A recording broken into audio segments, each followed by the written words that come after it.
She went to Buttercup Manor for dancing and champagne, but the ball ended with a scream, a body, and far too many suspects in silk. This is Agatha Raisin and the ball at Buttercup Manor. Where in the world are you listening from tonight?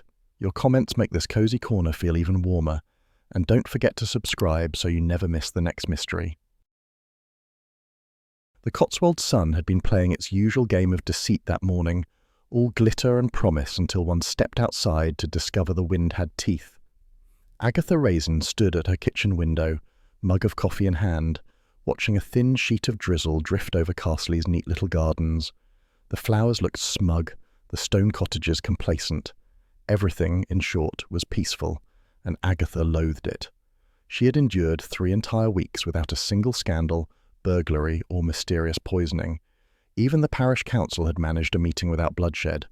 For a woman who thrived on drama, the calm felt like a personal affront. The post arrived in a flurry of bills, circulars, and one thick cream envelope that immediately demanded attention. Agatha slit it open with the precision of a surgeon performing something delicate and self-serving. Inside lay an embossed card. Buttercup Manor requests the pleasure of your company at a summer charity ball. The name gleamed in gold, Venetia Lacy Furlong, and beneath it, smaller but smugly elegant, in aid of the Mercester Hospice appeal. Agatha read it twice, lips tightening. Venetia Lacy Furlong, the woman who had descended upon the district like a swan among hens, glamorous, expensively charitable, and given to calling everyone darling in the same tone one might address a cleaner. Venetia and her husband Hugo had purchased the long-abandoned Buttercup Manor last year and set about transforming it into a gleaming symbol of good taste and superior bank balances. Agatha's eyes narrowed. A ball, was it? A village event dressed up as high society? Well, she would not be outshone by some glossy newcomer who thought rural meant people wore Wellingtons as a lifestyle choice. She picked up the phone and dialed. "Charles," she said without preamble when he answered in his usual drawl. "Have you received an invitation to that ridiculous ball?" "Indeed I have," came Sir Charles Frayth's amused tone. "A splendid thing. I intend to wear my father's tails and look insufferably noble." "You always do," she snapped. "I suppose you're taking someone insufferably decorative." "Oh, I'd planned to, but I imagine she'll pale beside you, Agatha. You're attending, I trust?" Agatha hesitated, though not from modesty. She was already mentally sorting through her wardrobe and finding it wanting. "Of course I'm attending. It would look suspicious if I didn't. The village expects me to represent Castley's vitality." "Naturally," said Charles. "Shall I collect you? Purely as an escort, you understand. Chivalry still flickers dimly within me." "If it's flickering, pour yourself a drink and let it blaze," she retorted, though she secretly smiled. After she hung up, Agatha reread the invitation, eyes tracing the elegant loops of Venetia's handwriting. There was something about the phrasing, "We would be delighted if you could join us," that suggested Venetia wouldn't be, in fact, delighted at all. The card smelled faintly of expensive roses and superiority. By lunchtime, the entire village was buzzing. At the post office, Doris Simpson was holding her invitation like a holy relic. "Imagine, Mrs. Raisin, a proper ball. I've never been to one in my life. Do you think we'll need gloves?" "Only if you're planning to strangle someone," said Agatha dryly, purchasing stamps she didn't need. "Oh, you do have a wicked sense of humour," Doris tittered, missing the expression that said Agatha wasn't joking. At the vicarage, Mrs. Bloxby welcomed Agatha in with her usual calm, kind smile. Tea steamed on the table beside a vase of sweet peas. Agatha thrust the invitation at her. "Look at that woman's nerve, as if she's lady of the county. Buttercup Manor, indeed. Sounds like a pudding." Mrs. Bloxby examined the card with genuine admiration. "It's very elegant. I imagine she means well." "Means well," Agatha snorted. "She means to remind us we're all peasants who can't tell pâté from pedigree chum." Mrs. Bloxby poured tea and regarded her friend with quiet amusement. "You're going, then?" "Naturally. One can't have people thinking I'm intimidated." "Of course not," said Mrs. Bloxby softly. "Though do remember, Agatha, the higher the sparkle, the harder the fall." Agatha frowned. "What's that supposed to mean?" "Only that vanity is a slippery companion," Mrs. Bloxby said, eyes twinkling. That evening, Agatha sat before her mirror, the invitation propped against her dressing table. The light from the lamp caught the gilt edges, mocking her slightly. Her reflection, however, looked determined, a woman with short auburn hair, fierce blue eyes, and a mouth that had never quite mastered the art of smiling sweetly. "Venetia Lacey Furlong," she said aloud, trying the name like a challenge. "We'll see how your glamour holds up against a bit of Castley grit." Yet as she turned off the light and padded toward bed, she couldn't quite shake Mrs. Bloxby's quiet warning. The truth was, she did feel restless, lonely even. Perhaps that was why the invitation mattered. It wasn't just competition, it was proof that something still glittered in her life, even if it was only the reflection of someone else's chandeliers. Outside, the drizzle had thickened into a steady rain, pattering gently on the window pane. The Cotswolds were settling into sleep. Agatha, however, lay awake, plotting dresses, revenge, and perhaps just a hint of romance. Somewhere between vanity and curiosity, she drifted off, dreaming of music, champagne, and 1,000 glittering lights, all of them sparkling, just for her. The morning after the invitation arrived, the Cotswolds had the look of a watercolour left out in the rain, all soft edges and muddled greys. Castley's lanes glistened with puddles that reflected sagging clouds, and the village postman splashed along in resigned gloom. Inside her cottage, Agatha Raisin was at war with her wardrobe. "Hopeless," she muttered, tossing another hanger onto the bed. The result was a tragic battlefield of sequins, scarves, and good intentions. Nothing seemed right. The emerald satin dress from the garden club dinner suddenly looked vulgar. The navy chiffon that once whispered sophistication now muttered defeat. She tried on a crimson gown she'd bought in a fit of optimism 2 summers ago. It had seemed ravishing in the shop mirror, but under Castley's unforgiving morning light it resembled something designed for a retiring cabaret singer. "You look like a raspberry soufflé in mourning," she told her reflection grimly. The doorbell rang before she could begin the next round. She opened it to find Roy Silver, her former PR assistant turned permanent nuisance, standing in the drizzle with an umbrella and the sort of grin that suggested impending chaos. "Darling Aggie," he cried, sweeping into the hall, "you're looking marvellous, positively provincial chic." "Don't call me Aggie and wipe your shoes. What are you doing here?" "The same thing you're doing, gearing up for the social event of the decade. The provincial decade, of course. Buttercup Manor, darling. Venetia's ball. London's talking about it." Agatha folded her arms. "London talks about its own reflection, Roy. And since when did you care about Cotswold charity balls?" "Since Venetia Lacey Furlong joined the Mercester social scene and started donating her cheekbones to every glossy magazine. She's divine, darling, and ruthless. The perfect hostess." "Perfectly insufferable," Agatha snapped, leading him into the kitchen. "Coffee?" "Please, I'm drenched, starving, and spiritually famished." While Roy fussed with his scarf and preened at the toaster's reflection, Agatha poured coffee and tried to appear unconcerned. But his words had stung. London's talking about it. Venetia Lacey Furlong, divine and ruthless. Well, 2 could play that game. "You'll need a dress that makes people gasp," Roy said, slathering toast. "Something that says Agatha Raisin has arrived and she's not leaving until you all notice." "That's precisely what I was thinking," said Agatha, though she would rather have died than admit he was right. By late afternoon, the rain had thickened into a steady downpour. Agatha and Roy drove to Mercester, windshield wipers beating like metronomes of frustration. The boutique they chose, Estelle's of the Cotswolds, was the sort of place that believed price tags were vulgar and mirrors should flatter lies. "Welcome, Mrs. Raisin," said Estelle, a tall woman in pearls who could make compliments sound like warnings.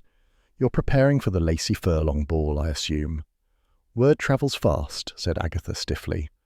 "Oh, it's all anyone speaks of," Estelle purred. "Mrs. Lacey Furlong herself was here just this morning. Such poise." Agatha's stomach tightened. Of course she was. She tried on an array of gowns that would have made a lesser woman weep. One too clingy, one too frumpy, one so sheer she'd have been arrested before dessert. Roy provided a running commentary from the sofa. "Darling, that one makes you look like a well-upholstered duchess, in a good way. Oh no, not that colour. It's bruised aubergine. We don't want to remind people of vegetables." Agatha threw a hanger at him. "Do you have anything that says understated elegance but still knocks people flat?" she asked Estelle through gritted teeth. "Understated and attention-grabbing?" Estelle's tone suggested theological impossibility. "We might have something in the new shipment." The bell above the door chimed. Agatha turned and froze. Venetia Lacey Furlong glided in on a waft of silk and expensive scent, her umbrella carried by a handsome young assistant who looked too frightened to breathe. Venetia's blonde hair was artfully undone, her complexion luminous. "Estelle, darling," she trilled, "do you still have that dove-grey gown, the one with the bias cut? Hugo insists I wear it, says it makes me look like a Botticelli angel." "Quite right," murmured Estelle. Venetia's gaze drifted to Agatha, and her smile sharpened. "Mrs. Raisin, isn't it? How marvellous. Preparing for the ball, I see." "Naturally," said Agatha, forcing a tight smile. "Wouldn't miss it for the world." "Do keep it simple, dear," Venetia said sweetly. "A confident woman doesn't need frills." Agatha's jaw locked. "I agree. Confidence needs no decoration, but taste helps." Venetia's smile did not falter, though the assistant seemed to shrink. "Indeed. I do hope we'll see you early. We're arranging a small press presence, nothing intimidating." "How thoughtful," said Agatha. "I'll be sure to sparkle." Roy, ever unhelpful, chimed in. "She always does." By the time they escaped into the rain again, Agatha's mood could have curdled milk. "Did you see her?" she fumed as they hurried toward the car. "That woman drips superiority. If she were any more self-satisfied, she'd need planning permission." "Oh, she's marvellous," Roy said dreamily. "The sort of woman who makes everyone else feel slightly smudged. I adore her." "You would," Agatha muttered. As they reached the car, she spotted Bill Wong standing by a lamppost, collar up, rain dripping from his hair. "Bill, what on earth are you doing out here?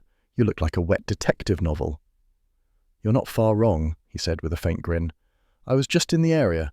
Thought I'd warn you. There's been a bit of odd business at Buttercup Manor. The Lacys sacked their gardener last week. Rumours of missing jewellery, apparently." Agatha's irritation paused just long enough to let curiosity in. "Jewellery? What sort?" "No idea. Might be nothing. But the local paper's sniffing around." "Interesting," said Agatha slowly. "Perhaps Venetia's not as untouchable as she thinks." "Careful, Agatha," Bill said mildly. "You sound pleased." "I'm simply observant." When he'd gone, Roy gave her a sidelong look. "You're hatching something, aren't you?" "Nonsense," she said, starting the engine. "Just considering that even the perfect Mrs. Lacey Furlong might have her cracks. And where there are cracks, there's opportunity." Back in Carsley, the rain had eased to a mist. Agatha carried her purchases inside, none of which she truly liked, and stared at the mirror. Her reflection looked flushed, cross, but alive again. The evening ended as most of her evenings did. A glass of wine, a small sense of triumph, and a larger sense of loneliness. Yet she couldn't help smiling at the thought of Venetia's smooth condescension. "Simple, is it?" she murmured. "We'll see how simple things stay." The kettle clicked off. Outside, the village roofs glistened faintly under the street lamps. Somewhere the first threads of trouble were already weaving their way through Buttercup Manor, and Agatha Raisin, as usual, was perfectly dressed to walk straight into them. The evening of the ball dawned, if such a phrase could be used for something so defiantly nocturnal, with deceptive promise. By late afternoon the rain had lifted, leaving the Cotswolds rinsed and glistening, as though the whole county had been polished for the occasion. Buttercup Manor stood at the end of its sweeping drive like a Georgian confection under sugar lights, its new gravel path already full of cars that cost more than some people's houses. Agatha Raisin, adjusting her emerald satin gown in the rearview mirror, surveyed herself critically. The colour was bold, bordering on defiant.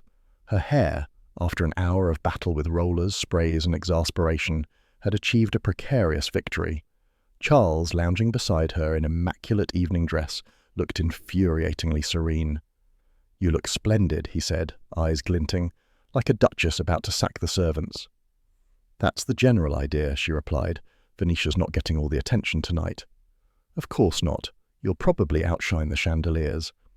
Agatha allowed herself a small smile before remembering she disliked being patronized. They swept through the wrought-iron gates, tires crunching on gravel. The house glowed with fairy lights and champagne ambition. Footmen in white gloves directed guests across the terrace, where laughter rose like bubbles. A string quartet played something vaguely romantic, and waiters drifted past carrying glasses that caught the light like baited hooks. Inside, the grand hall shimmered with polished floors, and enough floral arrangements to start a minor hay fever epidemic. Agatha's first thought was that the whole thing reeked of money. Her second was that she was going to enjoy herself thoroughly, provided no one else had a better time. She had barely stepped onto the carpet when her heel caught in the edge. There was an undignified flail, a soft yelp, and she lurched forward, directly into Charles's waiting arms. "My hero," she muttered, regaining balance while a few nearby guests smirked discreetly. "A pleasure," said Charles smoothly. "Shall I carry you the rest of the way? It would make an entrance." "Don't you dare," she hissed, straightening herself and flashing a bright, brittle smile at the nearest onlookers. "Just pretend it never happened." "Too late. You're already the evening's first headline," murmured Charles. Agatha lifted her chin and surveyed the room. Venetia Lacey Furlong floated across the marble like a swan wearing couture. Her dove-grey gown shimmered under the chandeliers, understated and infuriatingly perfect. Hugo hovered at her side, sleek as a polished silver spoon. "Mrs. Raisin," Venetia greeted, voice sweet as champagne and twice as insincere. "How lovely you could come." "Wouldn't miss it for the world," said Agatha, matching the smile watt for watt. "And what a marvellous idea, inviting the whole of Mercester's gossip column." Venetia's smile flickered. "Oh, we must keep the press interested, mustn't we? Charity thrives on attention." A small man nearby with a camera and notebook grinned at them both. "Miles Tanner, Mercester Gazette. Wonderful crowd tonight, Mrs. Lacey Furlong. And Mrs. Raisin. Heard plenty about your investigations." Agatha stiffened. "You make me sound like a bloodhound." "Not at all. More of a terrier, perhaps," said Miles, scribbling something down. Charles laughed softly. Agatha pretended not to hear. The ballroom filled quickly, a swirl of satin, tuxedos, and polite malice. The local councillor was loudly mispronouncing French hors d'oeuvres, and the vicar's wife had cornered a judge in moral debate. Roy Silver, resplendent in a white dinner jacket that clashed with everything, waved across the crowd. Agatha ignored him. She was far too busy ensuring Venetia didn't receive all the compliments. After the opening speeches, mercifully brief and full of platitudes about community spirit, the music resumed. Agatha allowed Charles to lead her onto the dance floor, though she privately considered waltzing a preposterous pastime. "You're rather good at this," Charles murmured, steering them gracefully. "I've had practice, though most of my partners didn't have two left intentions." "You wound me," he said, smiling. Agatha was about to reply when her gaze caught a figure near the edge of the room, a tall, unsmiling man in a dark suit standing apart from the dancers. His face was thin, his eyes sharp, and there was something calculating about the way he watched the crowd. "Who's that?" she whispered. "Oliver Tremaine," said Charles, "Venetia's cousin. Handles the estate finances, I believe. Not the sociable type." Indeed, Oliver looked as though he'd come under duress. A waiter offered him champagne, which he refused curtly. Moments later, Venetia swept over to him. Her smile tightened as they spoke, voices low but tense. Agatha, never one to let curiosity starve, manoeuvred Charles nearer under the pretense of another dance turn. She caught a fragment of Venetia's hissed words. "Missing ledger, responsibility, you promised," before the music swelled and drowned the rest. When she glanced back, Venetia's expression was radiant again, the quarrel erased by social polish. But Oliver's jaw remained clenched as he moved toward the terrace doors. "Interesting," murmured Agatha. "Dangerous habit, eavesdropping," Charles warned. "Nonsense, it's called observation." They continued to dance, though Agatha's thoughts were elsewhere. A missing ledger, perhaps connected to those rumours Bill had mentioned, the sacked gardener and missing jewellery. She felt that familiar prickle of excitement that always preceded a tangle of intrigue. Later, at the buffet, Agatha endured small talk with Hugo, who appeared to have mistaken charm for self-promotion. "We've spared no expense," he said, gesturing at the spread. "Venetia insists everything be perfect. Drives the staff mad, but perfection demands discipline." Agatha speared a canapé that looked like an architectural model. "So I see. Tell me, do you manage the finances yourself?" "Good heavens, no. That's Oliver's domain. Numbers bore me to death." "Quite," said Agatha, filing the comment away. The evening drifted on in a haze of champagne and cattiness. By 11:30, the ballroom air was thick with perfume, gossip, and mild resentment. A minor scandal occurred when a guest's heel snapped during the waltz, and another when Roy persuaded the quartet to play a medley from Chicago. Agatha, her feet sore but her spirits high, had just retreated to the terrace for air when she saw Oliver again. He was speaking to one of the waiters, his voice sharp, finger jabbing toward the garden. The waiter shook his head nervously and hurried inside. Moments later, Oliver followed, face pale. "Now what's that about?" Agatha murmured. "Nothing you can fix," said Charles, appearing at her elbow with 2 glasses of champagne. "Drink up before they start counting the bubbles." Midnight approached. The clock above the staircase gleamed in the candlelight, and guests began drifting toward the ballroom's centre for the final dance. Venetia took her husband's arm, smile bright, eyes tired. The string quartet began a lilting waltz. Agatha, standing near the terrace doors, was about to make another caustic remark when the clock struck 12. The chimes echoed across the marble floor, 1, 2, 3, and then a scream sliced through the music.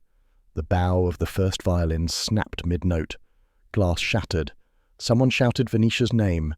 For one frozen heartbeat, the glittering illusion of perfection held, then shattered like the crystal chandeliers overhead. Agatha's heart gave a small, anticipatory leap. Whatever had just happened, she sensed instinctively that Buttercup Manor would never be quite so dazzling again. For a single, stunned heartbeat, the music still played. Then, as if realizing its own indecency, the quartet faltered into silence. The chatter in the ballroom died like a candle snuffed. Only the clock continued to strike, each chime falling into the stillness like a hammer on glass. Agatha Raisin stood rooted for a moment, clutching her champagne flute. Then she did what no one else seemed willing to do. She moved. Her heels clicked across the marble, the sound sharp in the hush. The scream had come from the terrace, and the crowd parted for her, murmuring, uncertain whether to follow or flee. The air outside was cool and carried the faint scent of roses and something darker, bitter almonds, though Agatha didn't yet recognize it. A cluster of guests huddled near the ornamental fountain, their evening finery stark against the pale stone. Venetia Lacey Furlong lay sprawled beside the basin, one arm crooked at an unnatural angle, a spill of golden hair damp against the flagstones. Her champagne glass had toppled, forming a small, glittering lake that caught the terrace lights. Agatha noted the faint froth of pink in the puddle. Hugo was kneeling beside his wife, his face a mask of disbelief. "Venetia, wake up! For God's sake, someone do something!"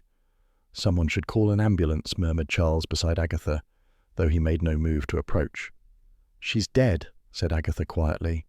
The words seemed to hang in the air, shocking in their simplicity. "Don't be ridiculous," snapped Hugo, but the denial was thin. Agatha crouched closer, ignoring her gown's protest. Venetia's skin had taken on a waxen pallor, her eyes half open as if surprised by her own end. A faint metallic scent lingered in the air. "Don't touch her!" cried a sharp voice. A man in uniform, the manor's head butler as Agatha recalled, stepped forward, wringing his hands. "We mustn't disturb the scene." "Scene?" repeated Agatha.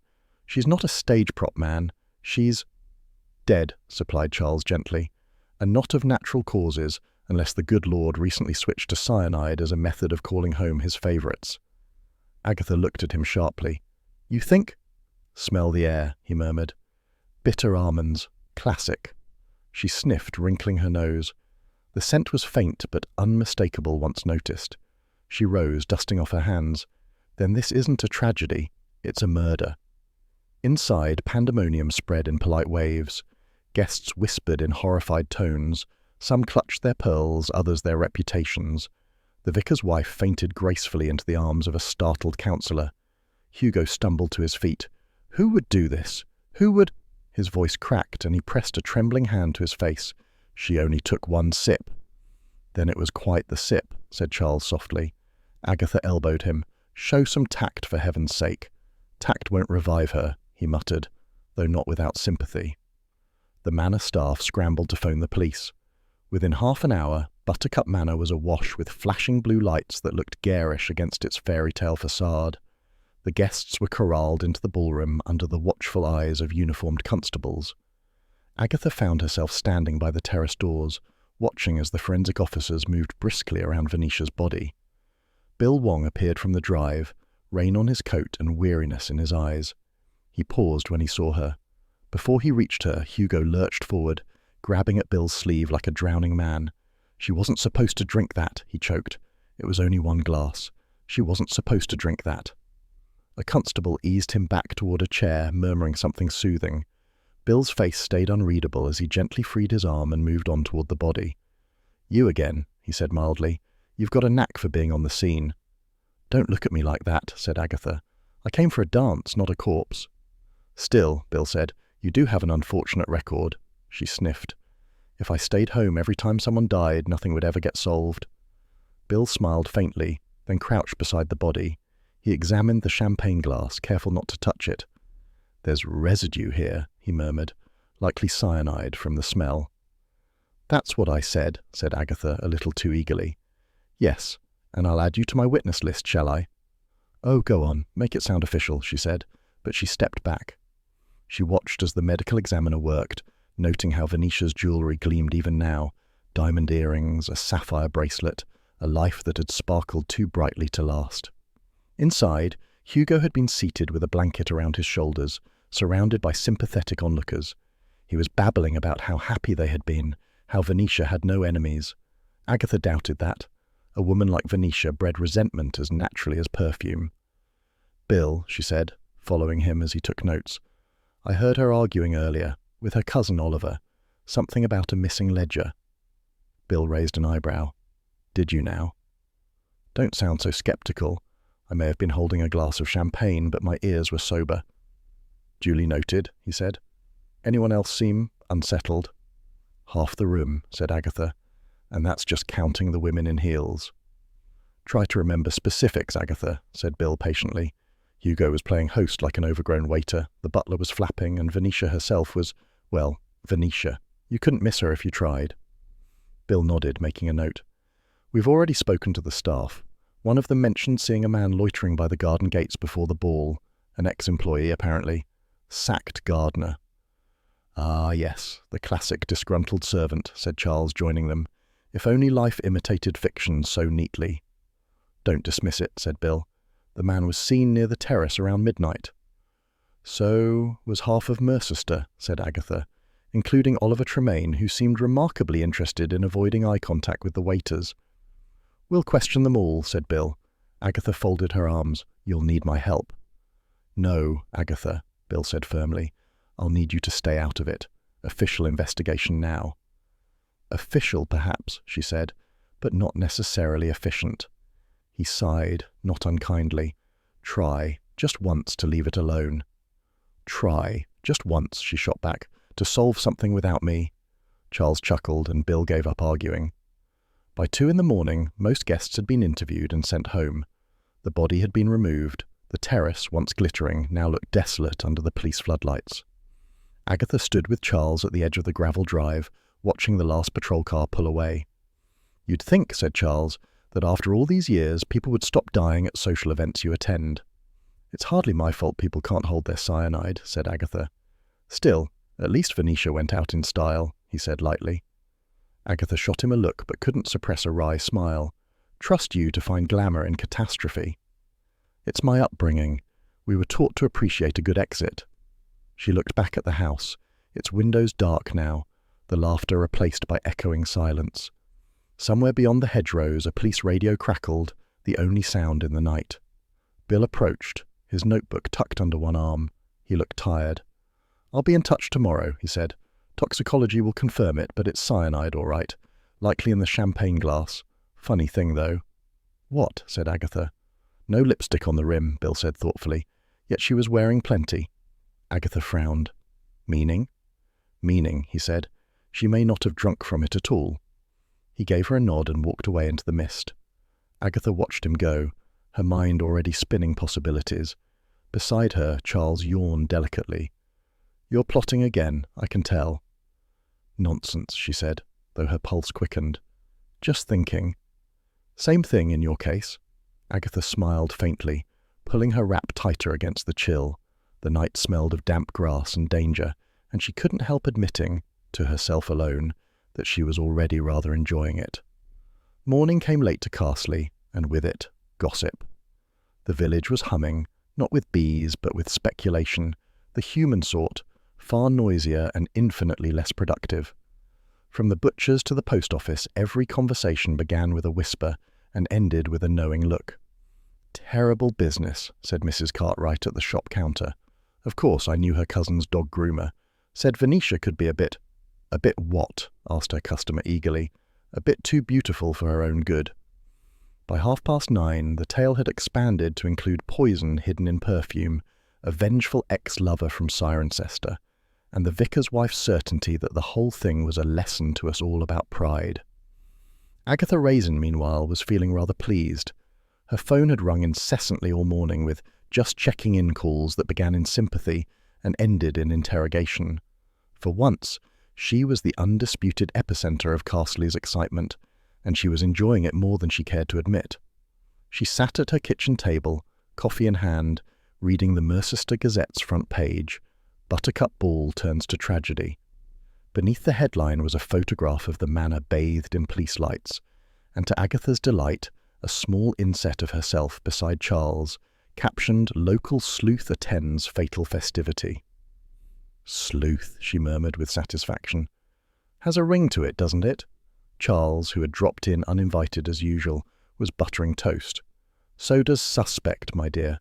Be careful before you start framing the clipping." "Don't be ridiculous. Bill knows perfectly well I had nothing to do with it." "Yes, but you do have a reputation for attracting corpses. He might consider you a hazard to public safety." "Oh, shut up," said Agatha, though without heat. She snatched the toast from him and took a defiant bite. "Anyway," Charles continued mildly, "what's our next move, Detective Raisin?" "Our next move," said Agatha, setting down her coffee, "is to visit the manor again. Hugo Lacey Furlong may be an idiot, but idiots sometimes drop useful information." "And Bill will just love that," said Charles. "Bill can manage. He's the one who keeps saying I should leave things alone, which is precisely why I won't." By the time they arrived, Buttercup Manor looked more beleaguered than glamorous. The police cars had gone, leaving muddy tyre marks across the gravel, and the once perfect floral arch sagged slightly, as though in mourning. Hugo was on the terrace, pale and hollow-eyed, wearing the expression of a man being slowly eroded by sympathy. "Mrs. Raisin, Sir Charles," he said dully, "I suppose you're here to gawk like everyone else." "Don't flatter yourself," said Agatha briskly. "We came to offer condolences, and to ask a few questions, purely to help Bill Wong." "Oh, the inspector," Hugo said, rubbing his temples. "He's been relentless, keeps asking about poison as if we stock the stuff in the pantry." "You stocked Venetia's parties with everything else," murmured Charles. Hugo's mouth twitched. "She did like perfection, drove everyone mad chasing it. Even the gardener quit over her demands. Dreadful man, always sulking about pruning schedules." "The same gardener who's now the talk of the village?" asked Agatha. Hugo blinked. "Talk of the village?" "Rumour has it he's been seen lurking near the grounds. Care to comment?" "I haven't seen him, thank God," said Hugo, looking startled. "Though Venetia did accuse him of stealing something before he left. Jewellery, I think." "Jewellery," repeated Agatha thoughtfully. "A diamond clasp," said Hugo. "She was obsessed with it, accused half the household before giving up. Typical of her, drama without conclusion." Charles gave a sympathetic smile. "And how are you holding up, old man?" "Exhausted," said Hugo simply. "Reporters at the gates, villagers turning up with flowers they can't afford, and the police still tramping mud through my hall. I've barely had time to think." "Then let us think for you," said Agatha, already scanning the terrace. After a few more polite words, they excused themselves and wandered toward the gardens. The morning air smelled faintly of damp stone and something acrid from the wilted rosebeds. A pale sun struggled through clouds, catching on the surface of the fountain where Venetia had died. Charles paused beside it, gazing at the water. "You know, my dear, I've attended some disastrous parties in my life, but none quite so terminal." "Have some respect," said Agatha. "I am. I didn't bring a fishing rod." Agatha ignored him. She knelt by the edge of the terrace, peering at the flagstones. The police tape fluttered lazily in the breeze. Something caught her eye near the base of the fountain, a tiny scrap of fabric snagged against the stone. She pinched it delicately between two fingers. "Silk," she murmured. Charles leaned closer. "You've got the eye of a magpie. What colour?" "Emerald," she said, and froze.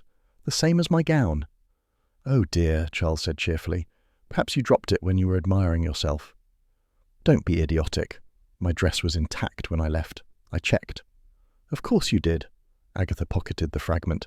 Still, it shouldn't be here, unless someone wearing something similar was near the fountain after I left. You think the killer wore your colour? How flattering. Charles, for once, could you not treat murder like a dinner anecdote? He grinned. Can't help it. Death brings out my social instincts. Agatha turned away, trying to steady her thoughts. The scrap might mean nothing, or everything. She'd ask Bill about it later, though he'd probably scold her for meddling again. Back in Carsley, she stopped at the vicarage to see Mrs. Bloxby, who received her with warm calm as always. The sitting room smelled of tea and lemon polish, a comforting contrast to the manor's chill opulence. You look troubled, Agatha, Mrs. Bloxby said gently. Troubled? Nonsense, just thinking. Everyone's gossiping about Venetia as if she were the Queen of Sheba. People always gossip about beauty and tragedy, said Mrs. Bloxby. It's safer than examining their own lives. Agatha sank into the sofa. You didn't like her, did you? I never really knew her, said Mrs. Bloxby carefully, but I heard she could be exacting. Her marriage wasn't as perfect as it appeared. Hugo said something similar, said Agatha, and there's talk about jewellery gone missing. It might be unrelated, said Mrs. Bloxby, but Venetia once quarrelled publicly with a jeweller in Mercester. Something about an unpaid bill and a lost clasp. I remember because the poor man's wife told Our Lady's circle she'd never met anyone so patronising. Agatha's interest sharpened. A lost clasp and unpaid bills. Sounds more like motive than coincidence. Or perhaps just pride, said Mrs. Bloxby, eyes kind. People's tempers can be as costly as their diamonds. When Agatha left, the village was still buzzing. At the post office, 2 women were discussing a new rumour, that Hugo's mistress had been spotted in London, hiding from reporters. Mistress, Agatha muttered as she passed them. Hugo couldn't manage one wife, let alone 2. Still, rumours had a way of becoming useful, whether true or not. She filed it away. By evening she was back at her cottage, the day's conversations looping in her mind like a half-remembered tune. The fireplace crackled. Her cat, Hodge, stared reproachfully at her for being late with dinner. She poured herself a glass of wine, took the scrap of green silk from her pocket, and laid it flat on the table. Under the lamplight it gleamed faintly, the same rich shade as her ball gown, but torn unevenly, as though snagged in haste. A quick check against the frayed hem of her dress had already told her it was maddeningly likely to be her own. She traced its edge with one finger. "What were you doing there?" she murmured. The village might be buzzing, but for once Agatha felt very still. Somewhere beneath the hum of gossip, the truth was waiting, quiet, inconvenient, and probably dressed in emerald. The following morning dawned with an air of false serenity, one of those Cotswold days when the sun tries to look innocent after a night of scandal. Carsley basked in weak light and strong gossip, but Agatha Raisin had no time for either. She was already on the road to Mercester, clutching a paper bag of sandwiches like an alibi. Bill Wong had told her, quite firmly, not to involve herself further in the investigation. He might as well have suggested that cats stop hunting birds. The police station smelled faintly of disinfectant and lukewarm tea. A constable at the desk gave her a wary look. "Detective Sergeant Wong's expecting me," Agatha said briskly. "Is he?" "He will be when you tell him I've brought sustenance. The man's been working through lunch for 2 decades. A few minutes later, Bill appeared in the corridor, his expression the weary mixture of affection and exasperation reserved exclusively for Agatha Raisin. "Sandwiches," she announced triumphantly, holding up the bag. "Egg and cress, ham and mustard, and one that might be tuna. I didn't label them. Life's too short." "Agatha," he sighed, leading her toward the instant room, "you can't just walk into a police inquiry as if it's a picnic." "I'm not walking in. I'm assisting." "Assisting?" "Morally, nutritionally, and possibly intellectually," she said. Bill gave her a long look but didn't argue. He'd learned it was quicker to let her speak than to silence her. Inside, the incident room was a clutter of whiteboards, files, and photographs. A map of Buttercup Manor's grounds dominated one wall, dotted with coloured pins. "We've confirmed the poison," said Bill, settling into his chair. "Cyanide, as suspected. Lab results came in this morning." "And?" "The champagne glass that tested positive was set at Oliver Tremaine's place at the table," he went on. "His card was directly beside hers." Agatha blinked. Oliver, not Venetia. That's how it was laid out, at least, Bill said. Somebody may have moved place cards or glasses before the toast. We're still unpicking who touched what. Agatha frowned. So someone wanted Oliver dead. Why? That's what we're working on, Bill said. He handled the estate finances and the accounts for Hugo's charity fund, the one Venetia was heavily involved in. There's talk of irregularities, but nothing concrete yet. Irregularities, repeated Agatha thoughtfully. That's policeman for scandal, isn't it? Sometimes, Bill admitted, though we're keeping it quiet until we've verified anything. Agatha leaned forward. And how does Hugo fit into all this? Bill hesitated. Officially, he's a grieving husband. Unofficially, we're looking into the charity's bookkeeping. Venetia was apparently preparing to make a public statement before her death. Agatha's pulse quickened. Then it wasn't Oliver who was the problem. It was Venetia. If she was about to expose something, anyone with dirty hands would want her silenced. Bill shot her a look. Agatha, please don't start spinning theories. It's not spinning, it's deductive reasoning, she said. He groaned. You've been reading too many detective novels again. Yes, she said brightly. Mine. Bill opened the sandwich bag, perhaps as a distraction. What's in this one?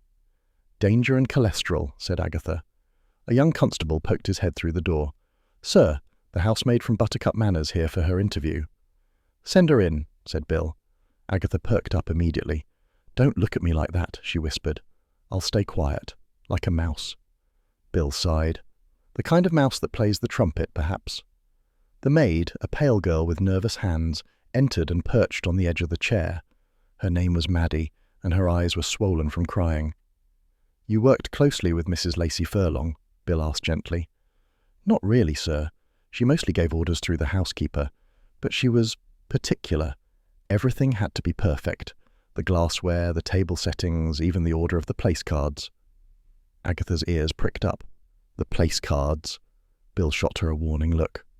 Go on, he said to the maid. Well, sir, I was helping the butler set the table. Mr. Tremaine's name was on the left of Mrs. Lacey Furlong, but when I came back later, they'd been switched. Mrs. Lacey Furlong's card was on the left instead. Who switched them? Asked Bill. I don't know, sir. The housekeeper told me to mind my own business. Agatha leaned forward. Did you tell the inspector about this earlier? Maddie shook her head. I thought it didn't matter, until now. It matters, said Agatha. Bill pinched the bridge of his nose. Thank you, Miss Maddie. You've been very helpful. When the girl left, Agatha turned to him triumphantly. See? Someone swapped the cards. Venetia was meant to die, not Oliver. It fits perfectly.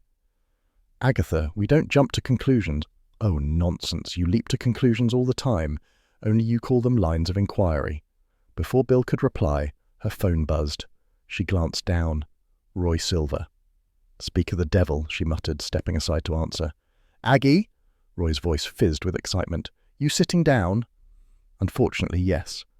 I've just heard the juiciest tidbit from a contact at Charity World Weekly. Venetia Lacey Furlong was about to expose financial mismanagement in her husband's hospice fund. Something about missing donations and false invoices. You couldn't invent it. Agatha's pulse raced. Roy, are you sure? Darling, my sources are always sure. Sometimes wrong, but sure. Send me everything you've got, said Agatha, hanging up before he could elaborate. She turned back to Bill, glowing with purpose. Roy's found something. Venetia was planning to expose the charity for fraud. That's why she was killed. Agatha, slow down. Don't tell me to slow down. This is it. Venetia was the target all along. Charles, who had arrived unnoticed at the door, leaned lazily against the frame.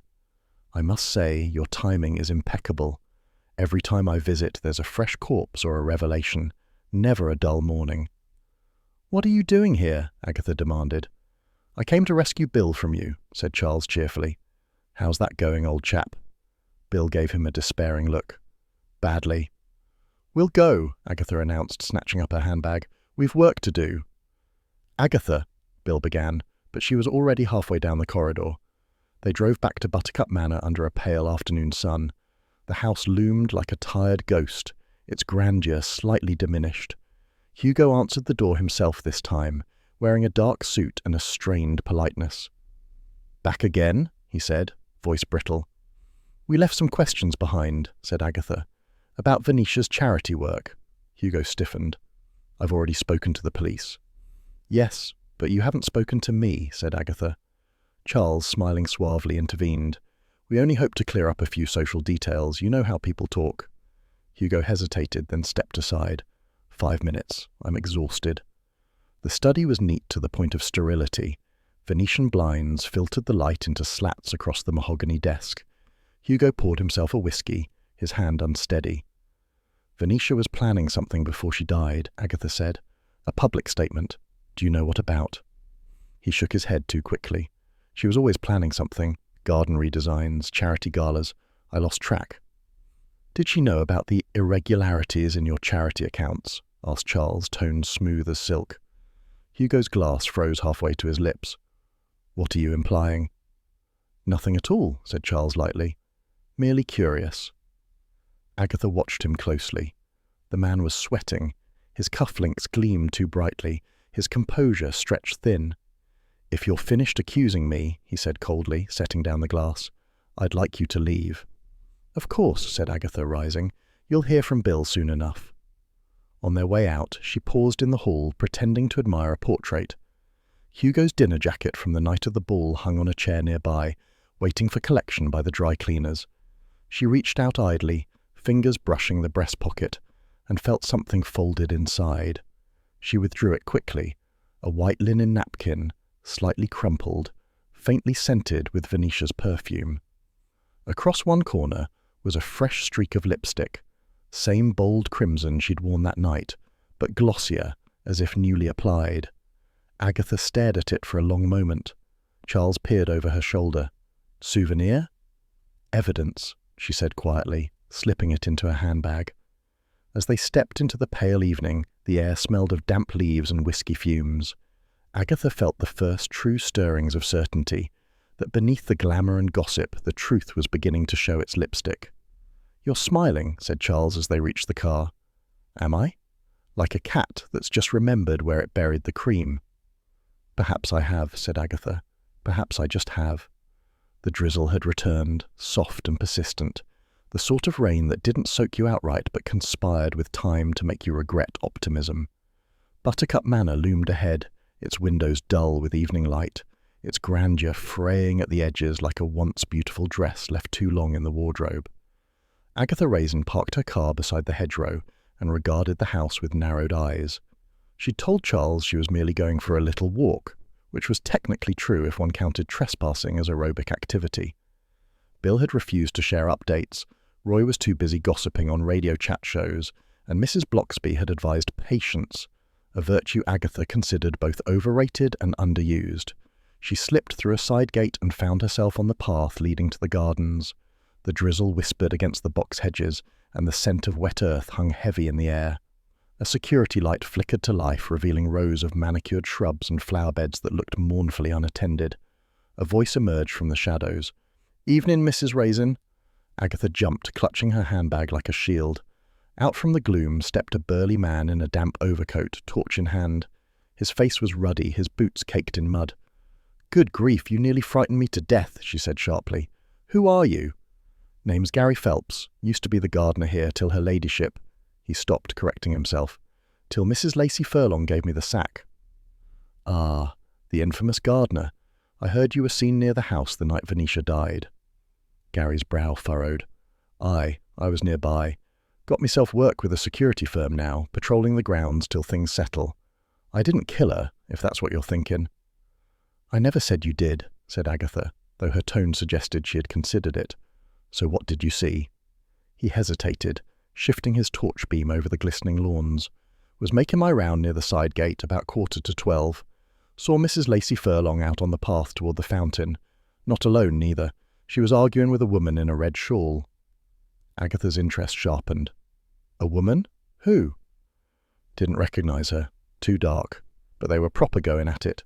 Mrs. Lacey Furlong was shouting something about 'you'll ruin everything,' and the other one said, 'You've left me no choice.' Then they headed toward the fountain. I didn't stick around. Figured it weren't my business." "And you didn't mention this to the police?" "Course I did, but they reckon I was mistaken. Said there wasn't no woman in a red shawl on the guest list. Agatha frowned. That's because she wasn't a guest. Gary nodded, as if relieved someone finally believed him. I know what I saw.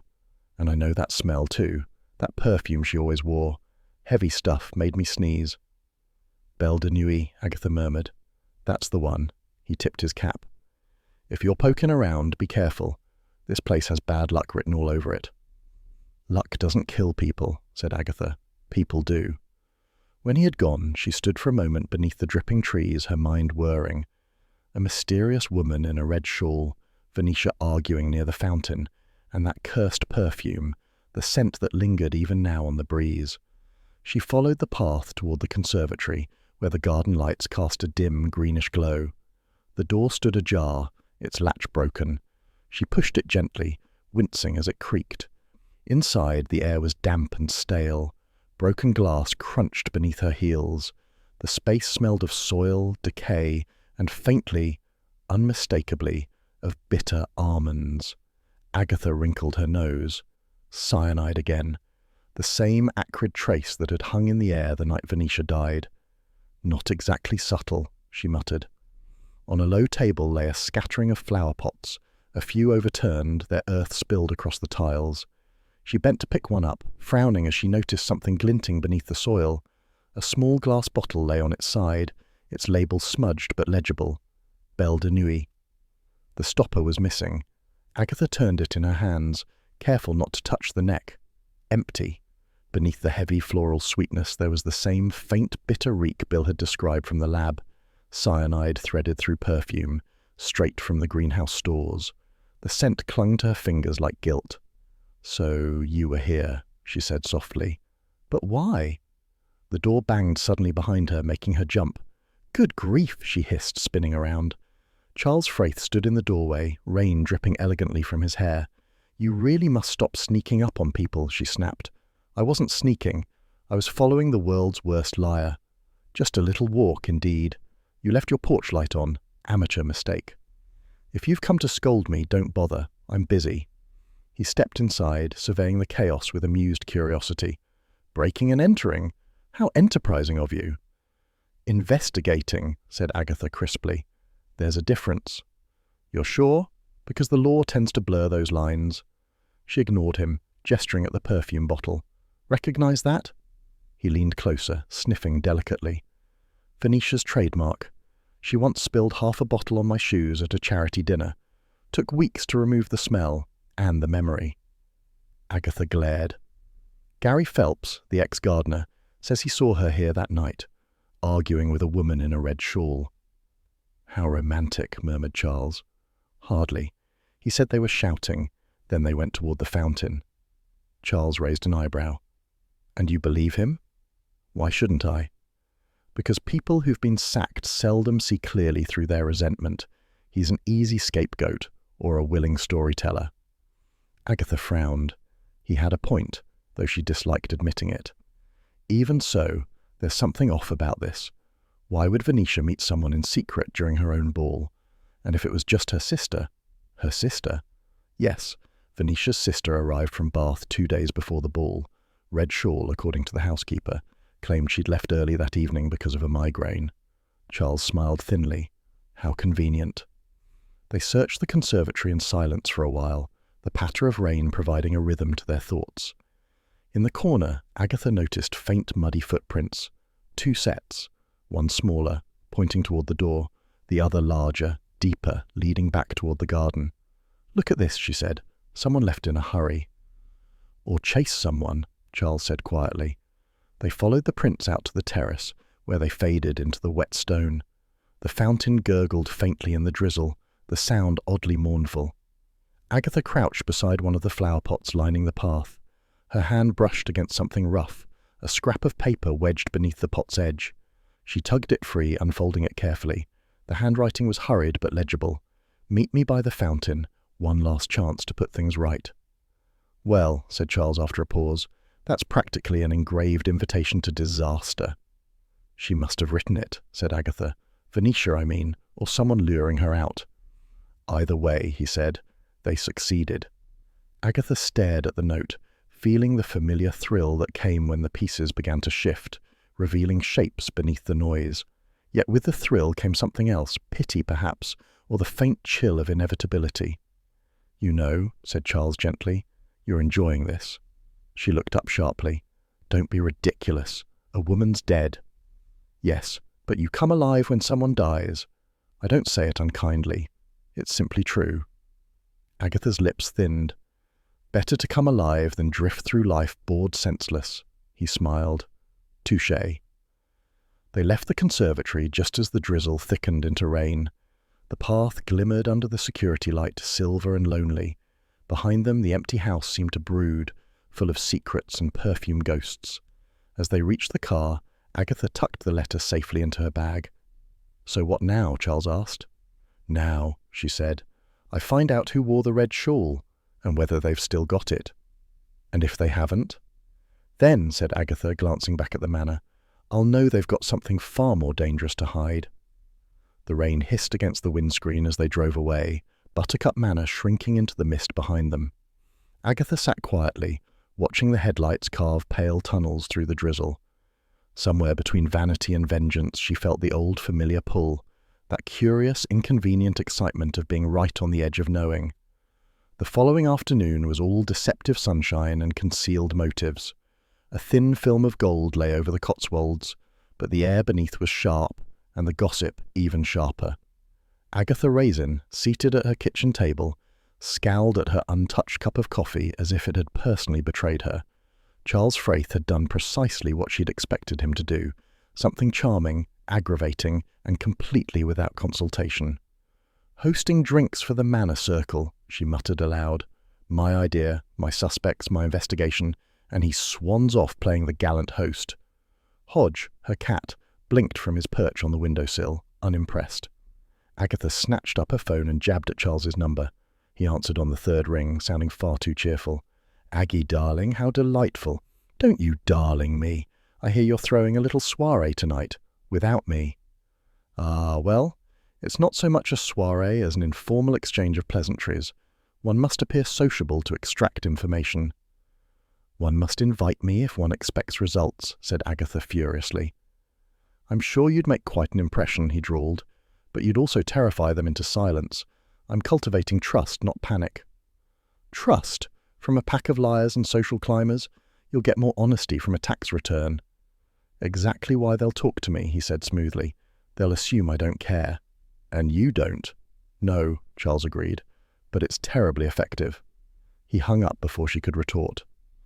Agatha sat fuming, glaring at the phone as if sheer indignation might cause it to melt. Then, as her temper cooled into strategy, she thought, "Fine, let him play the gentleman spy. I'll find out what he learns, one way or another."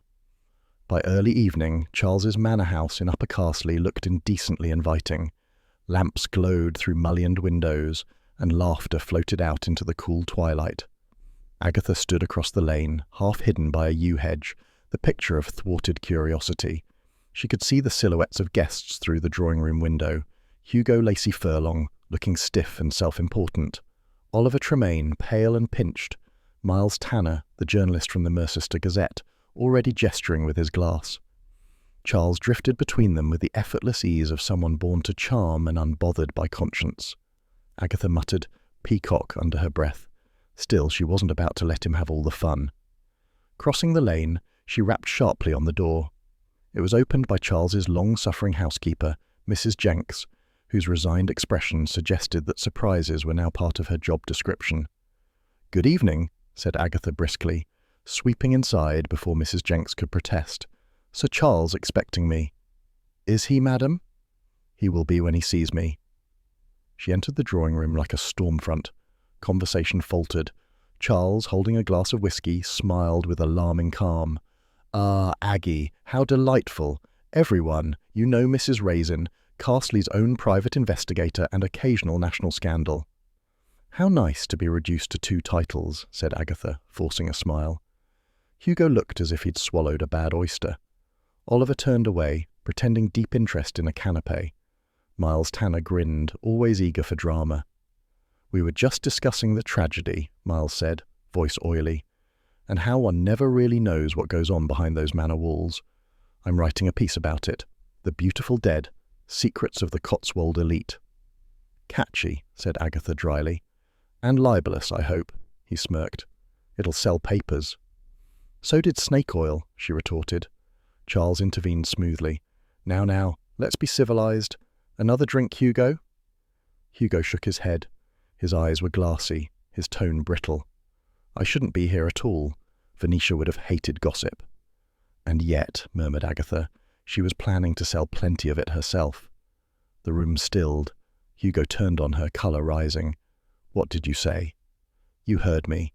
Venetia was preparing a tell-all article about local scandals, financial ones specifically. Ask your journalist friend here." Miles shrugged, spreading his hands. "Oh, it's true enough. She had approached me a month ago, wanted to expose corruption in charity circles. She claimed to have proof, documents, names, the lot. I told her to come back when she had something publishable." "And then she died," Agatha said softly. Hugo's expression hardened. "You're implying I silenced her?" "I'm implying she made enemies," Agatha replied. Charles coughed delicately. "Perhaps we should avoid wild theories before the port is served." But Hugo wasn't listening. "You have no idea what you're talking about. Venetia had enemies everywhere. Jealous women, disgruntled staff, and a husband whose charity accounts were missing funds," Agatha said coolly. The silence that followed could have frozen fire. Hugo's jaw worked. "That is a vile accusation. I ought to sue you." "Go ahead," said Agatha. "I've always fancied my day in court." "You'll have it," he snapped, snatching his coat. "This circus is over." He stormed out, the door slamming behind him. Agatha stood triumphant for a single heartbeat before Charles's sigh deflated her. "Really, Aggie," he said, "must you always blow up the theatre before the third act?" Someone had to shake him. "You shook him all right, along with any chance of subtlety." "Subtlety doesn't solve murders," she snapped. "Observation does. And I observed him sweating when I mentioned that article." "He was sweating because you accused him of murder in front of the local press." Miles Tanner, delighted, was scribbling notes. "Don't stop on my account," he said cheerfully. "This is gold." Charles groaned. "Get out, Miles." When the guests had gone, some hurriedly, others gleefully, Charles poured Agatha a stiff whiskey and handed it to her without comment. "You've made him furious," he said finally. "And when rich men are furious, they hire solicitors." Agatha took a gulp. "Let him. I'd rather face a lawyer than a liar." He watched her for a moment, something between fondness and exasperation flickering in his eyes. "You do love the chase, don't you?" She looked into her glass. "Maybe. Or maybe I just hate being wrong." Later that night, Carsley had gone quiet. The drizzle had returned, tapping softly at her windows. Agatha sat curled in her armchair, the remains of a microwave dinner beside her, Hodge asleep on the rug. She replayed the evening in her mind. Hugo's outrage, Miles's glee, Charles's infuriating calm. Somewhere in all that noise, truth had brushed past her, tantalizingly close. A knock broke the silence. Not loud, just 3 gentle raps. Agatha frowned, glancing at the clock. Nearly midnight. She rose cautiously and went to the door. When she opened it, the night air slid in, cool and damp. On her doorstep sat a bouquet. Buttercups, dozens of them, tied with a pale ribbon. Their yellow heads glowed faintly under the porch light. For a moment, she thought absurdly of summer meadows and childhood picnics. Then she saw the small white card tucked between the stems. She lifted it out, heart tightening. The message was printed neatly, no signature. "Keep digging, and you'll end up beneath them." The words were stark, the ink slightly smudged by rain. Agatha stood motionless, the scent of crushed flowers rising around her. For all her bravado, something cold prickled at the back of her neck. Threats were one thing in theory. It was different when they bloomed on your doorstep. Behind her, the clock ticked softly. Hodge yawned. The village slept on, peaceful and unknowing. Agatha closed the door slowly, set the bouquet on the hall table and regarded it with narrowed eyes. "Well," she said aloud, her voice steady but dry, "someone's finally learned manners. Sending flowers before attempting murder. Very Cotswold of them." She switched on the alarm, poured herself another drink and sat back in her chair. Yet even as she sipped, the unease lingered, a quiet reminder that, Beneath the gossip and garden walls, something rotten still waited to bloom. Sunday arrived, cloaked in grey, one of those Cotswold mornings where drizzle drifted sideways, and even the birds seemed to mutter about the indignity of it all. The church bells of Carsley rang slow and solemn for Venetia Lacey Furlong's memorial, though Agatha Raisin thought the tone unnecessarily self-important. "Honestly," she said to Charles as they trudged up the gravel path, umbrellas colliding, "you'd think the woman had been canonized rather than poisoned." "Oh, but she was divine," murmured Charles. "Just ask her portrait in the Mercester Gazette. Tragic beauty, beloved benefactor." "Beloved nuisance, more like," said Agatha, clutching her handbag. "Still, I suppose one must pay respects, particularly when the killer's likely to attend too." "Always a social motivation," said Charles. "You'll make a charming mourner, I'm sure." Inside, the church was full. Villagers, reporters, and a sprinkling of minor county dignitaries all pressing into pews fragrant with old hymn books and damp coats. The stained glass glimmered faintly, throwing coloured light across mournful faces. Agatha took her seat, acutely aware of the stares that followed her. She ignored them, lifting her chin. The village might whisper that she'd caused a scene at Charles's drinks party, but she'd rather be whispered about than forgotten. The service droned on. Hugo sat stiffly at the front, pale and waxy, Oliver beside him with the pinched look of a man balancing guilt and indigestion. Mrs. Bloxby read a passage about mercy and forgiveness in her calm voice.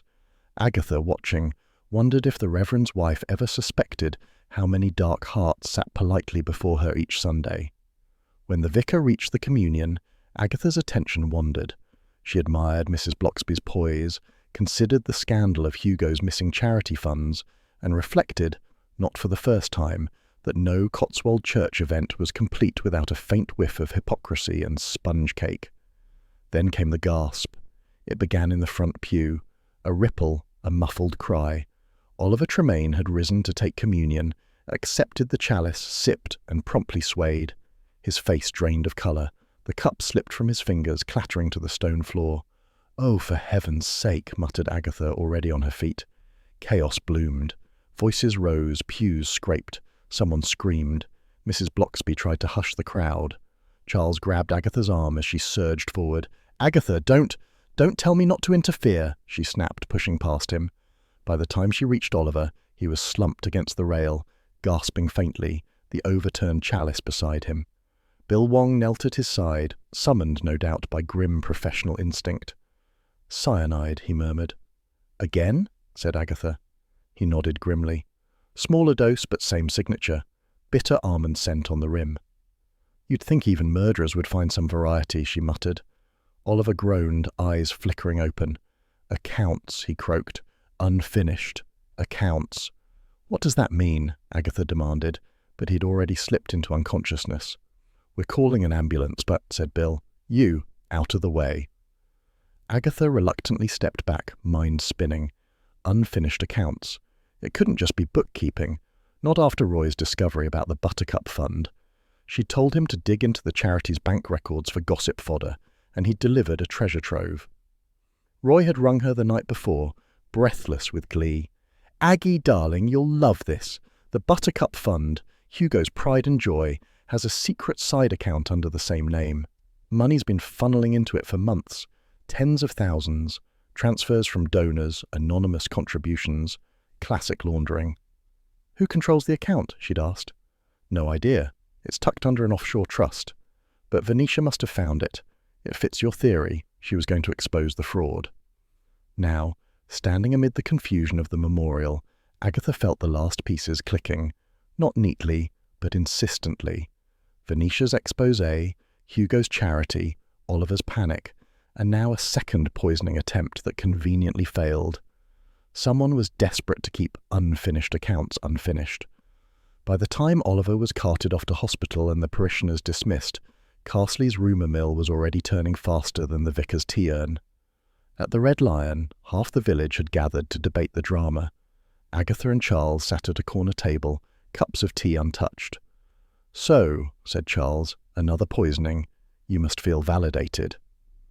"Validation is overrated," said Agatha. "I prefer resolution." "And fame." She ignored that. Oliver muttered about accounts. Bill confirmed the poison had been mixed from the chemicals they keep locked in the manor greenhouse. Stolen, apparently.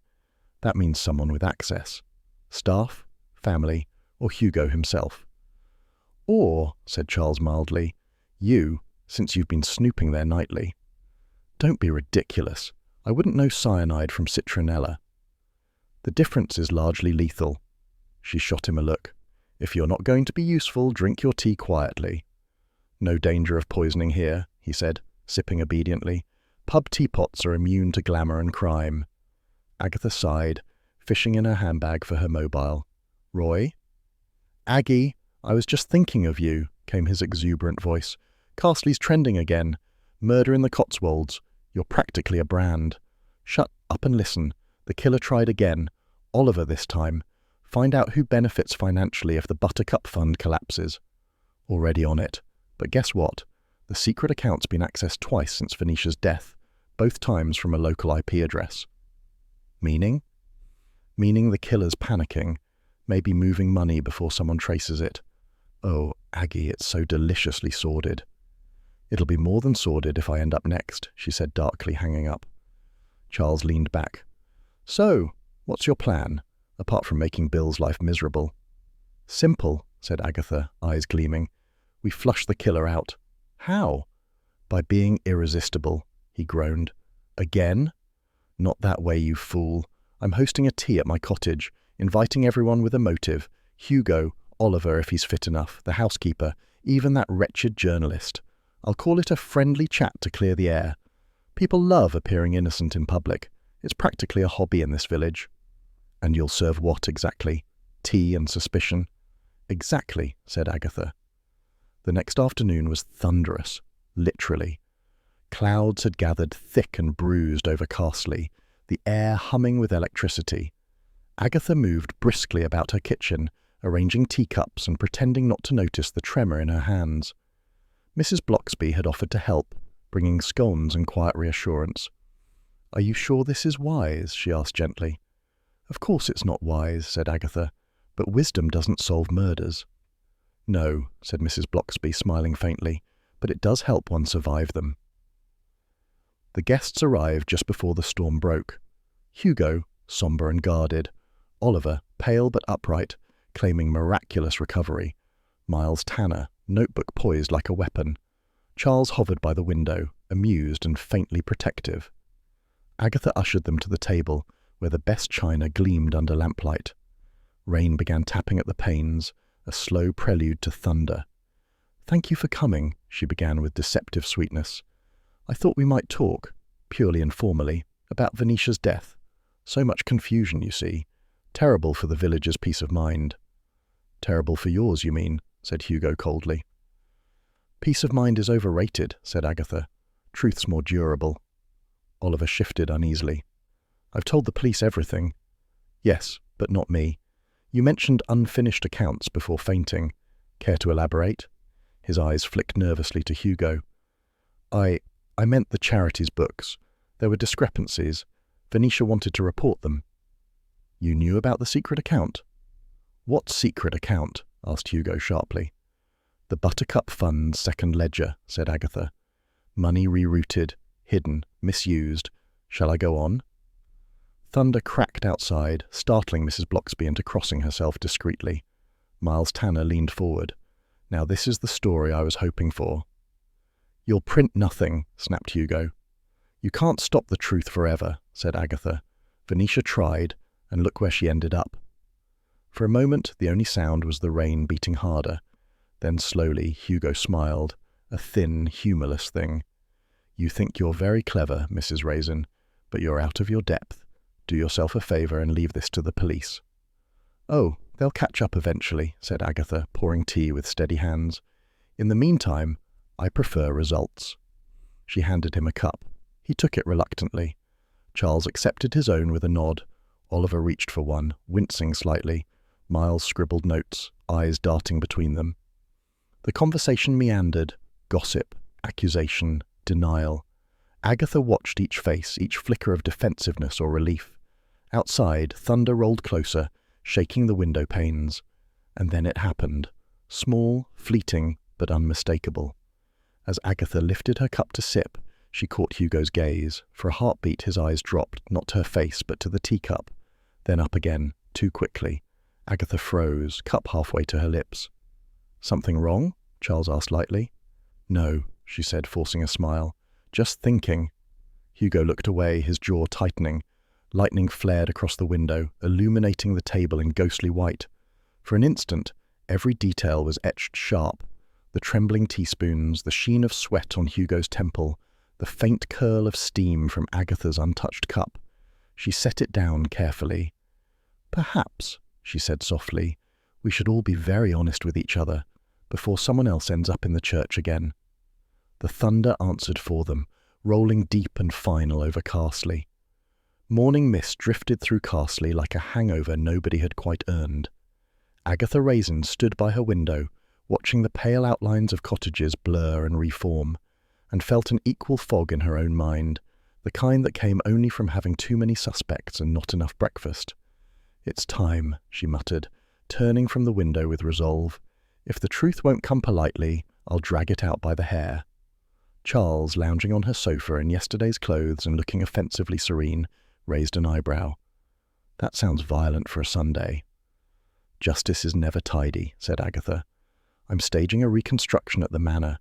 Everyone who was there that night. Every detail, every drink, every lie." "You'll never get them all to agree." "Oh, they'll come," she said darkly. "No one in this village can resist the chance to appear innocent in public." Charles sighed. "And what's my role in this drama?" "Director," she said briskly. "You're good at orchestrating nonsense." "Flattery will get you everywhere," he murmured. By mid-afternoon, Buttercup Manor looked as if it had dressed for one final act. The rain had stopped, but the lawns still glistened, and a weak sun cast the place in a watery glow, too genteel for murder, yet too proud to admit decay. Bill Wong arrived first, grimly practical. "Agatha, I'm here in an official capacity. You're not to interfere." "Splendid," said Agatha. "Then you can supervise while I interfere." "You can't." "Bill," she said sweetly, "if I didn't push boundaries, you'd never have any cases solved in Carsley at all." He sighed, the sigh of a man who knew resistance was a luxury. One by one, the others arrived. Hugo, pale and brittle as frost. Oliver, still recovering, his nervous hands worrying at his cuffs. Mrs. Lacey Furlong's sister in her red shawl, looking wounded by gossip. And Miles Tanner, the journalist, who'd come uninvited but explained, "I'm documenting closure, darling. It's practically a public service." Charles, of course, made an entrance worthy of a West End lead, immaculate in a navy blazer, waving a sheaf of note cards. "Ladies and gentlemen," he announced, "our esteemed Mrs. Raisin proposes that we revisit the night in question, not for scandal, but for truth. So, do play your parts with conviction." "This is ridiculous," muttered Hugo. "So was the ball," said Agatha, "but at least that one only ended in one death." A few nervous titters rippled through the group. Agatha took position by the terrace doors, where fairy lights still hung like weary ghosts. "We'll begin," she said briskly, "at dinner." The seating plan was Venetia at the head, Oliver on her left, Hugo on her right. The maid has confirmed that at some point the place cards were switched. Oliver nodded reluctantly. "Yes, I noticed mine was out of place but didn't think much of it." "Convenient," said Agatha. "Now, the champagne. It was poured into glasses for the toast, one tray carried by the butler. Who touched it?" "I did," said Hugo. "Venetia asked me to help. The butler had stepped away." "How helpful of you," said Agatha dryly. "Are we accusing again?" he snapped. "Just rehearsing possibilities." Charles raised his hand. "Let's not spoil the performance with hostility. Hugo, darling, why not demonstrate? There's a bottle and glasses on the sideboard." Hugo hesitated, then crossed to the table. His hands shook slightly as he mimed pouring champagne. "She took that one," he said, pointing to an imaginary flute, the one beside her plate. "But according to Bill," said Agatha, "the poisoned glass was meant for Oliver's place, meaning someone swapped them before the toast." "Perhaps the maid," said Hugo quickly. "She was always fumbling." "Or perhaps someone else with motive and access," said Agatha. "Tell me, Hugo, where were you before dinner?" "I was greeting guests," he said stiffly. "And after?" "On the terrace. Venetia wanted air." Agatha folded her arms. "Funny. Gary Phelps, your ex-gardener, saw Venetia out there arguing with a woman in red. The sister bristled. That was me. She'd accused me of borrowing her bracelet. We quarrelled, yes, but I left immediately after. I swear it. She's telling the truth, said Bill quietly. We've confirmed she was seen driving back to Bath before midnight. Then we're back to those who stayed, said Agatha, and who stood to lose the most if Venetia revealed the truth about the Buttercup Fund. A silence fell, taut as piano wire. Oliver cleared his throat. She discovered something, yes. The charity accounts. There was money missing. And you knew? Agatha asked. He nodded. I confronted Hugo. He said it was a bookkeeping error. I wanted to believe him. You should have checked his books, murmured Charles. Agatha turned sharply to Hugo. You had access to the greenhouse, didn't you? The source of the cyanide. Yes, but... And you handled the champagne tray. You, more than anyone, could ensure which glass went where. Hugo's face drained of colour. This is absurd. Why would I want Oliver dead? Because he knew, said Agatha softly, and because Venetia knew even more. Miles Tanner, positively vibrating with glee, leaned forward. You mean? Yes, said Agatha. The poison wasn't meant for Venetia. It was meant for Oliver. But fate, or vanity, intervened. She picked up the wrong glass. Rubbish, snapped Hugo. Then explain, said Agatha, stepping closer, why you shouted she wasn't supposed to drink that when Bill arrived that night. Gasps rippled through the room. Hugo froze as if struck. I never said... You did, said Bill firmly. We noted it at the scene. The silence stretched. Outside, the wind picked up, rattling the old panes. Finally, Hugo sank into a chair, his shoulders collapsing. She found out, he said hoarsely. Venetia. About the money. About everything. Go on, said Agatha quietly. I borrowed from the fund. Just temporarily. Investment's gone wrong. She threatened to expose me. Oliver was supposed to keep quiet, but he turned on me too. I only wanted to frighten him, make him ill, not kill. I put the poison in his glass, the one laid at his place. His voice cracked. Somewhere between laying the table and the toast, the wrong hands picked it up. She must have taken his glass without noticing, or after someone fiddled the cards. So it was vanity that killed her, murmured Charles. No, said Agatha, her voice steady. It was greed, and a man who thought he could control the story. Hugo buried his face in his hands. She wasn't supposed to drink it, he whispered again. Bill motioned to his constables, who had waited discreetly in the hall. The handcuffs clicked softly, like punctuation at the end of tragedy. Hugo Lacey Furlong, Bill said formally, you're under arrest for the murder of Venetia Lacey Furlong and the attempted murder of Oliver Tremaine. Hugo said nothing.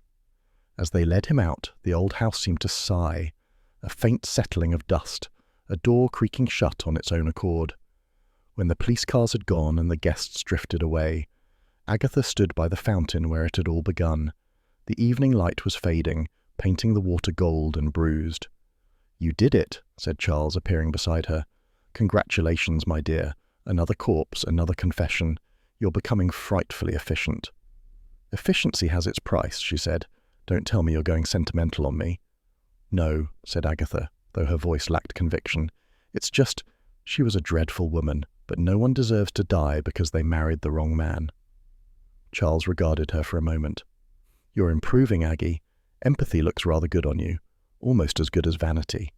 She smiled faintly. Don't push your luck.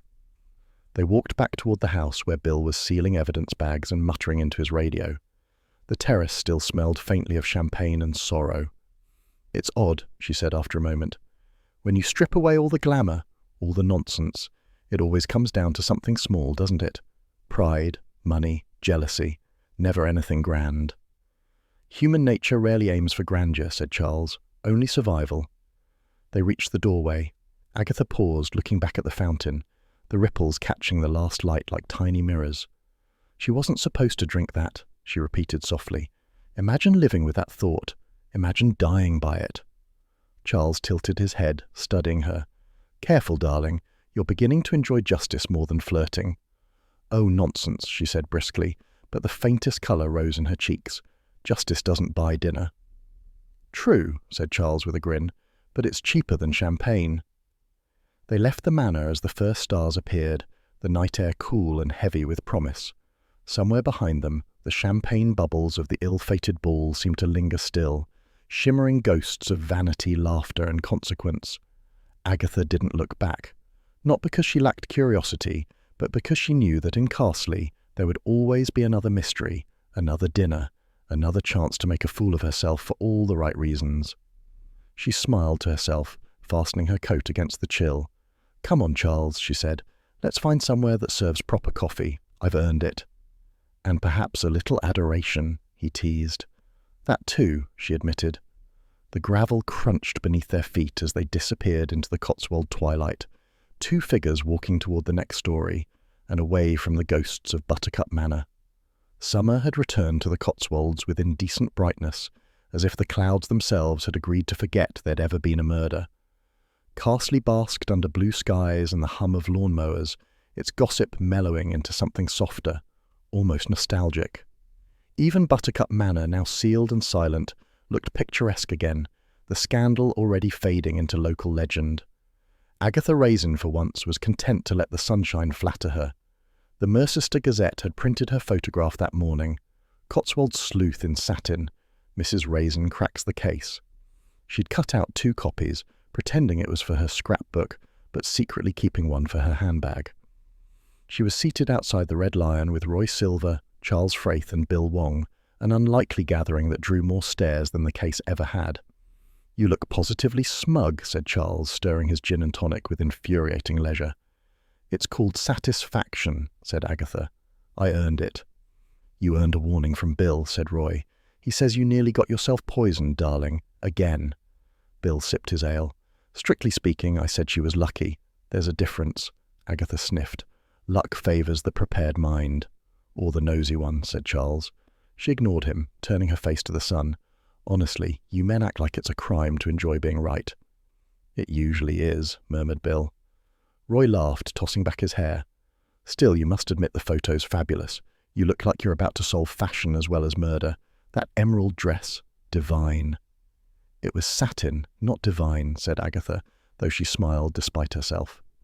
Mrs. Bloxby appeared then, walking up the lane with her parasol, the very picture of summer serenity. She stopped by their table, her kind eyes twinkling. "Congratulations, Agatha. I see the newspapers are rather taken with you again." Agatha preened slightly. "Well, one does what one can for local pride." "Indeed," said Mrs. Bloxby, "though I hope local peace returns soon as well." "It will," said Agatha, though her tone carried more bravado than belief. Mrs. Bloxby gave her a look that was all warmth and wisdom. "Just remember, my dear, glamour and loneliness often share a thin wall." The words landed gently but stayed. Agatha looked away, pretending to adjust her sunglasses. "I'm hardly lonely, thank you. My social life's exhausting." "Of course," said Mrs. Bloxby, smiling faintly. "Do enjoy it then." When she'd gone, there was a small silence. Even Roy, normally incapable of quiet, seemed briefly thoughtful. "She's right, you know," said Charles softly. "About what?" "About you liking the applause more than the company." Agatha bristled. "That's nonsense. I have plenty of company." "True," said Charles, "but not many companions." Bill cleared his throat, rescuing her from replying. "Regardless of motives, Mrs. Raisin, your interference did save a life. Oliver's still recovering, but the doctors say he'll manage. So, thank you." "Well," said Agatha, softening, "I suppose I do have my uses." "Occasionally," said Charles. Roy raised his glass. "To Agatha Raisin, proof that vanity and justice can indeed mix." "To balls that end better than they begin," said Charles, clinking glasses. Bill simply smiled. "And to next time, though I hope there isn't one." "There always is," said Agatha dryly. That evening, the village settled into golden quiet. Agatha drove home along the narrow lane where the hedgerows leaned heavy with wildflowers. Buttercup Manor appeared briefly through the trees, a pale ghost of its former self. The gate stood half open, as if waiting for forgiveness. She slowed the car, the breeze carrying the faint scent of grass and stone dust. In the slanting light, the lawn glowed with clusters of buttercups, their yellow heads nodding gently in the dusk. For a moment, they seemed almost conspiratorial. Agatha parked and stood at the gate, her handbag swinging idly at her side. The house looked peaceful now, stripped of tragedy and ambition alike. Somewhere within, echoes of that fateful night might still cling to the air, but the world had already decided to move on. She sighed, half wistful, half amused. "No moral in it," she said aloud, "except that vanity occasionally pays dividends." The buttercups shivered in reply. She took that as agreement. Back at her cottage, the evening settled into comfortable ordinariness. Hodge demanding his supper, the kettle sighing on the hob, the village clock striking 8. She made herself tea, kicked off her shoes, and allowed herself a long look in the hallway mirror. "Still got it," she murmured and smiled. The next morning the post landed with its usual thump. Among the bills and catalogues was a glossy postcard from London, a photo of champagne glasses clinking beneath chandeliers. On the back, Roy's looping scrawl, "Darling Aggie, you simply must come to the gala of the season. Fashion, fame, and free Prosecco. Another ball. What could possibly go wrong?" Roy turned. Agatha laughed out loud. She placed the postcard on her mantel next to her clipping from the Gazette. Then she reached for the phone. "Roy, darling," she said when he answered, "about that gala. What does one wear to the next catastrophe?" "Something fabulous," he said, naturally. As she hung up, a spark of anticipation flickered through her. The buttercups, the ball, the danger, all fading into story now, but life had a way of teasing her with sequins and mystery. She poured herself another cup of tea, glanced out at the sunshine and smiled. Somewhere between pride and loneliness, curiosity still called the loudest. "Another ball," she murmured. "What could possibly go wrong?" And with that, Castley's most stubborn sleuth leaned back in her chair, ready for whatever gossip, glory, or folly the next adventure promised to bring.